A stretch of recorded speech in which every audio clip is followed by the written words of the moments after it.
Now here's where you want to be careful about how you approach this module. How do we study and how should you be studying FAC1502? First, the difference between theory and practical. There's an enormous amount of information that you're going to be introduced to. Terminology you may or may not have heard before, formulae, calculations, formats. There's an enormous amount of information that you're going to be exposed to. But that doesn't mean that I need you to know just how to define it or explain it. I want you to work with it. There's no point in being able to define a set of financial statements. I want you to create it.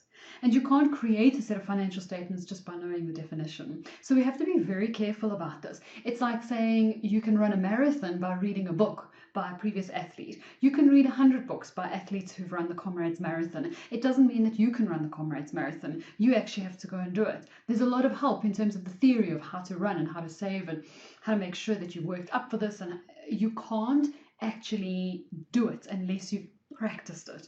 So you need to take the theory, you need to understand the concepts and apply them to different situations. So most of what you're going to get is a whole bunch of case studies that say this is the situation you find yourself in, how would you calculate this? This is what you're looking at, how would the financial statements look?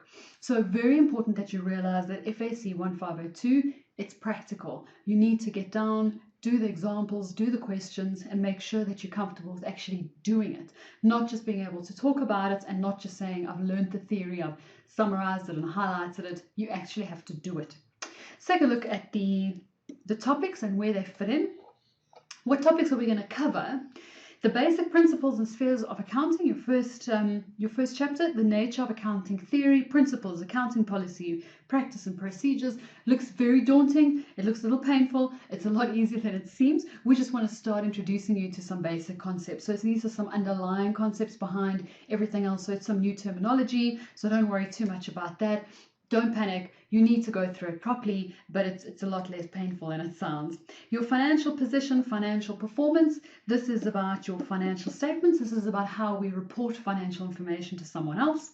Your double entry system and the accounting process is about creating financial information. Remember, we spoke about the difference between creating financial information and then how do we present it to others. We present it to others by creating financial statements, and we create our own financial information using the double entry system and the accounting process. So you'll be learning that. How do we collect and process the accounting data itself? One, when you're processing information, the adjustments you pass, how you close off on a monthly basis. So these are very practical, what your bookkeepers and accountants are going to be doing at the end of every month. We'll be looking at the cash and cash equivalents, how you account for this, what it actually looks like.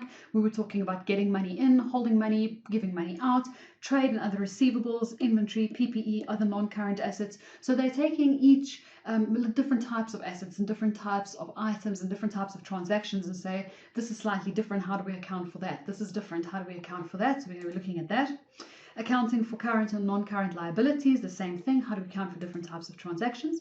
More on your reporting, the financial statements of a sole prop. We'll get into what that is just now. And then your non-profit entities and incomplete records. So you can see your syllabus is kind of split between creating financial information and how we deal with different types of transactions, and then what they're actually going to look like in the financial statements and how we report on these to other people. So let's get going.